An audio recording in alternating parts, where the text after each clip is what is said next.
Jason Goes to Hell, The Final Friday. Trust me, this is as much a Final Friday as Part 4 was the final chapter. If you actually thought this was the final movie for the series, well, I've got some magic beans to sell you. Nothing is final if there is still blood to be squeezed from the stone. This was the first film to be released by New Line Cinema. The film opens with a woman driving to a house in the woods. The movie spends the first 5 minutes showing pulse-pounding, light-bulb-changing action. Next, she's stripping down to take a shower. Then the power goes out. She leaves the shower to investigate, only to be attacked by Jason Voorhees. She runs, and he gives chase. In a twist, she was actually bait to lure Jason to a spot where the FBI was waiting and just blow him to pieces. Literally, they blow him to pieces. He's hit with a grenade and his body parts fly everywhere. Somehow, though, Jason just can't stay dead.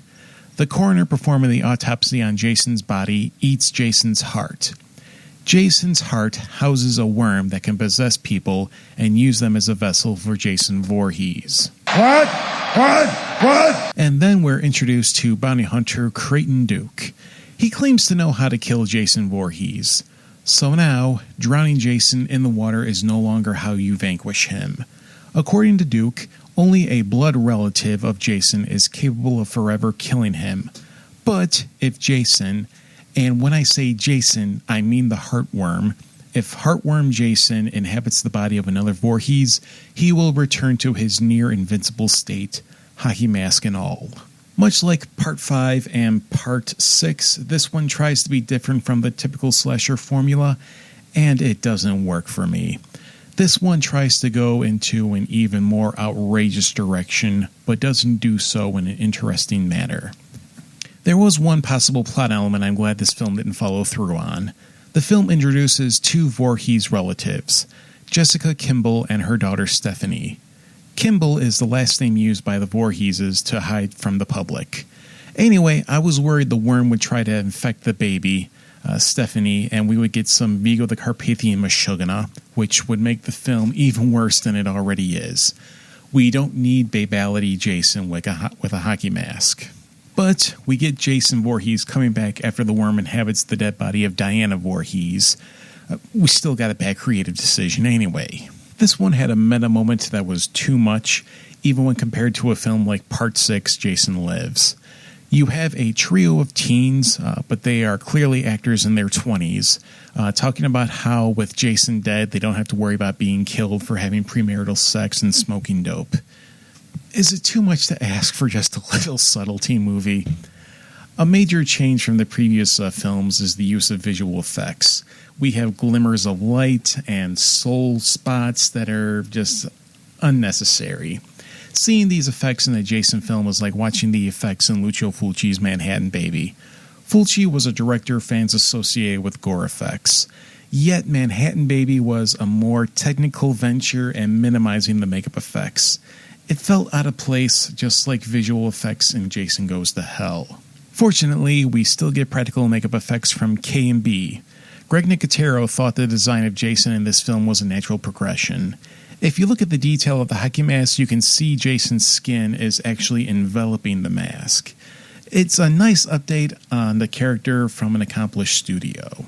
Alright, we need to talk about the Necronomicon being in this film that appears 56 minutes in. Now, according to director Adam Marcus, Jason is a Deadite from the Evil Dead series, and says his mom used the Book of the Dead to bring back her son. According to Marcus, New Line didn't own the rights to Evil Dead.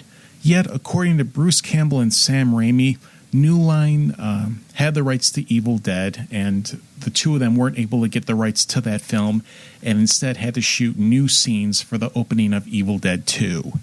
Final Friday was 10 years after the release of Evil Dead, which was still in the statute of rights ownership, or I could be completely off base. If anybody knows this, feel free to let me know in the comments, or hit me up on social media.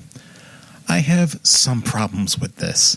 First, Jason is not a Deadite. He doesn't show any of the erratic qualities associated with the Deadites. Second, the version of the Necronomicon in Final Friday is actually from the original Evil Dead, where the book was called the Naturon de Manto. One cool aspect of this inclusion is the dagger that Jessica holds to kill Jason resembles the Kandarian dagger from the Evil Dead films. This film planted the seeds for a mashup film, Freddy vs. Jason vs. Ash. This film had the Natron de Manto and the Freddy glove pulling Jason's mask into hell.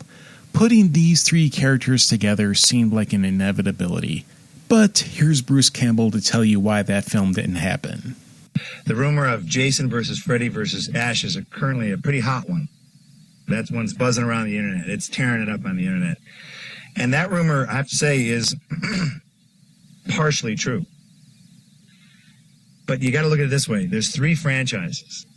So you got 3 batches of lawyers going, so right now they're sort of yelling at each other, going, no, we're worth more. No, you suck. We're better. We're the better franchise. I guess I could just say this. They're in discussions right now. They're also trying to, have peace in the Middle East, too. Jason Goes to Hell marks the number of returns missing from Jason Takes Manhattan.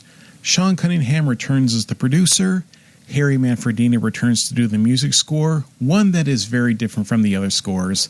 This one is a lot more synth and a lot less strings. The cast is a frequent joy to watch just for how many character actors are in here, which is one of the frequent joys of revisiting these movies.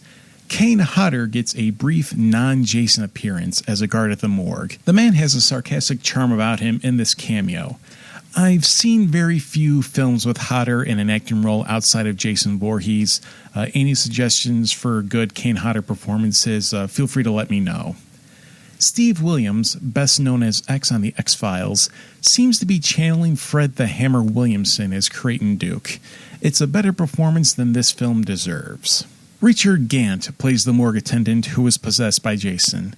If you've seen The Big Lebowski, you've seen Mr. Gant. He's the cop that's sitting next to Christian Clemenson, Socrates Poole from Briscoe County Jr. You finding much these stolen cars? Sometimes.